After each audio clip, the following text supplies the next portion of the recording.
রাধে রাধে বন্ধুরা, দেখো আমি এই যে মেন রোড দিয়ে চিকেন কিনতে যাচ্ছি। তোমরা কেমন আছো? ভালো আছি। দেখছো কেমন দুটো ছাগল মাঝ রাস্তায় বসে আছে, কত গাড়ি পেরোচ্ছে, এদের ভয়ও নেই। হ্যাঁ, অ্যাক্সিডেন্ট করে দিলে এখন কি অবস্থা হবে। আর কোথাও বসার জায়গাও পায়নি, সবসময় মাঝ রাস্তাতেই বসে।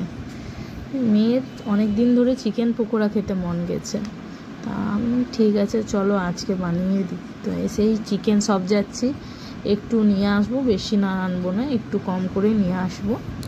তো আমাদের সামনেই চিকেনের দোকান আছে, বেশি দূরেও নয় রাস্তাটা। আর প্রতিদিন একই রকম খাবার ভালোও লাগে না, মাংস কষা, মাংসের ঝোল তো হচ্ছেই।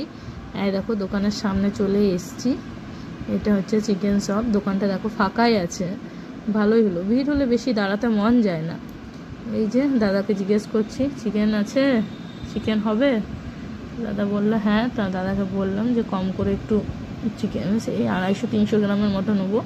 ওই 2-3 জন তো মেম্বারই, আমাদের 3 জন মেম্বার, আর বেশি তো খাওয়াও যায় না পকোড়া, আমি বেশি খেতে পারি না। খুব সুন্দর। তো এই যে দাদা দিচ্ছে, এবারে রেডি করছে। চলে এলো সাইডে আরেকজন, বললাম দিতে। সামনে থেকে কাটে না, ভালো লাগে না দেখতে। আর ঘরে কেউ নেই, সে আসতে হলো আজকে বাধ্যতামূলক, কোনো উপায়ও নেই, ভালো লাগে না। খুব কমই আসা হয়, তার মধ্যে আসতেই হলো। চিকেন পকোড়াটা খুবই ভালো লাগে খেতে, খুব সুন্দর লাগে। চিকেন পকোড়ার রেসিপিটা আমি অন্যদিন তোমাদের কাছে শেয়ার করে দেবো। এত ভালো লাগে না, আমার মেয়ের হচ্ছে favourite chicken pakora, chilli chicken, এগুলো বেশি পছন্দ করে। চিকেন কষাটাও কষতে ও পছন্দ করে, তবে মাংসের ঝোলটাও তবে বেশি খায় না। ওই মাংসের ঝোল হলে 2 পিস খাবে, তার বেশি না। আর চিকেন পকোড়া হলে 4-5 পিস। আর 300 গ্রাম চিকেনে অনেক পকোড়া হয়ে যায়, খুব সুন্দর ভাল লাগে। আর পকোড়াটাও খুবই ভাল লাগে। অনেক সময় পেস্ট করে হয়, আবার অনেক সময় দেখো চিকেন দিতে আমাদের শুরু করেছে। দাদা কাটছে, কাটুক। চিকেন পকোড়াটার রেসিপিটা খুব সুন্দর লাগে, তোমাদের সাথে শেয়ার করব। দাদাকে বললাম একটু ছোট ছোট পিস করে, বেশি বড় হলে ভালো লাগে না জিনিসটা। খুব ছোট ছোট মিডিয়াম, একবারে খুব ছোটও না খুব বড় না, মিডিয়াম পিস করে দাদাকে বললাম কেটে দিতে। এগুলো কাটছে দাদাভাই এবারে কেটে করে। আমাদের ঘরটা খুব সামনে, এটাই তো আমাদের খুব ভালো, সামনেই সব দোকান আছে, বাজার হাটও একবারে সামনে, তারপরে স্টেশন সামনে, বাস স্ট্যান্ড সামনে, সব কিছুই সামনে। তারপর আমাদের স্কুলটা সামনে, কিন্তু আমার মেয়ে যে স্কুলে পড়ে সেই স্কুলটা হচ্ছে দূরে আছে, মিনিমাম বাসে করে 1/2 ঘন্টা লাগে। আর যদি কি বলে বাইকে করে যাওয়া হয় তো ওই 15 মিনিটের মধ্যে। তো স্কুল বাসেই যায়, তো 1 ঘন্টা টাইম লাগে, কারণ বাচ্চাদের তো সে কেউ ঘুম থেকে উঠে কেউ উঠে না, সেই জন্য অনেক লেট হয়। এই যে এবারে চিকেনটা প্যাক করছে, এই যে আমি দিচ্ছি দাদাকে পয়সা। দেখো 300 গ্রাম আছে, 250 না 300 গ্রাম আছে, দিল দাদাভাই। এই যে তারপরে এবার রওনা দিলাম। দেখছো কুকুরটা কেমন গোটা রাত ভুভু করতে থাকে, আর দিনের বেলা হলে কি সুন্দর দোকানের সামনে বসে বসে ঘুমিয়ে যায়, কখনো শুয়ে। আমাদের দোকানেও 2টো কুকুর থাকে শুয়ে এত কি বলবো।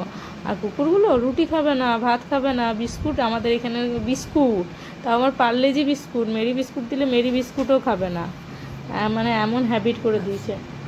এবারে রেশন দোকান সামনে যাব, কিছু স্ন্যাক্স কিনবো। এই রেশন দোকানের একবারে সামনেই রেশন দোকান, সামনে রেশন দোকান আর পিছন দিকে আমাদের ঘর।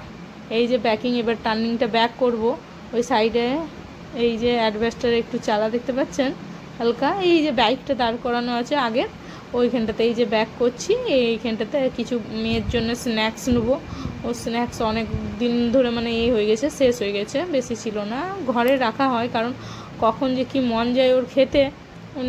দুপুরে ভাত খাওয়ার পরে মা আমি লেস খাবো, কুরকুরে খাবো, কখনো বলবে মিষ্টি খাবো, তো ওর বাবা মিষ্টি এনে রেখে দেয়। তো স্ন্যাক্স আনতে গেলাম। আর দেখছেন এই যে স্ল্যাবটার উপর দিয়ে এবারে দোকান দিকে যাচ্ছি। দেখুন ম্যামে ছাগলটা দেখছেন কি সুন্দর, কি ভালো লাগে। আমার মেয়ে যদি থাকে না, তো ওকে কখনো কোলে উঠাবে, কখনো আদর করবে, কখনো আবার বিস্কুট খাওয়ায় দোকানে এলে। এত ম্যামে ছাগলটা পছন্দ করে। এই পুচকি পাড়া ছিল, আর এই দোকান থেকে প্রায় স্ন্যাক্স কেনা হয়। তো এই যে স্ন্যাক্সগুলো অর্ডার দিলাম, দেখুন এই যে স্ন্যাক্সগুলো, লেস আছে, ফ্রুটি আছে, চানাচুরের প্যাকেট ছোটো আছে, গাঠিয়া আছে, সব কিছু, হরলিক্স আছে। দাদাকে বলা হয়েছে, দাদার কিছু পয়সাও আগের থেকে ছিল। তো আজকে দাদার বউ আছে দোকানে বসে, তো দাদা মনে হয় বাজার গেছে। তো এই যে দিচ্ছে, উনিও খুব ভালো মানুষ, ওনার সাথে ভালো গল্প টল্প হয়, খুব সুন্দর বৌদি, এত ভালো। এই যে প্যাকিং হয়ে গেল আমার স্ন্যাক্সের এগুলো। এই যে এবার আমি পয়সা দেবো। ভালো লাগে জিনিসগুলো, খুব ভালো লাগে। এগুলো ভুলে গেছিলাম, এগুলো আরও দিল। এই যে উনি খদ্দার, ওনার সাথে করা হয়, ভালো গল্প হয়। উনিও এই যে হলো প্যাকেটগুলো, যে আরও কেউ চলে এলো সাইড থেকে, তাকেও দিচ্ছে কিছু জিনিস, সেই জন্য আমি দাঁড়িয়ে আছি। এই যে পয়সা আমি দিলাম, দাদাও চলে এসছে, এই যে নিলাম। এরপরে ঘর যাচ্ছি। ওকে বন্ধুরা, বাই, টাটা, ভালো থাকবেন।